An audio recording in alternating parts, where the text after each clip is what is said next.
Merhaba.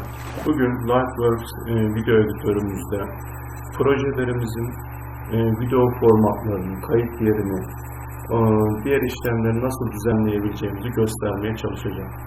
Bunun için Lightworks video editörümü açıyorum.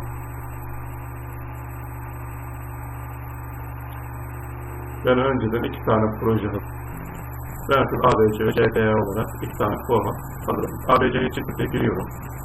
Girdikten sonra bu projemin video formatlarını düzenlemek istersen bakın şurada proje ABCD ya da yani küçük tuşa tıklayınca bakın burada bana şurada birinci şeyde bana işte lokasyonun nerede olduğunu, ne zaman oluşturulduğunu, frame sayısı,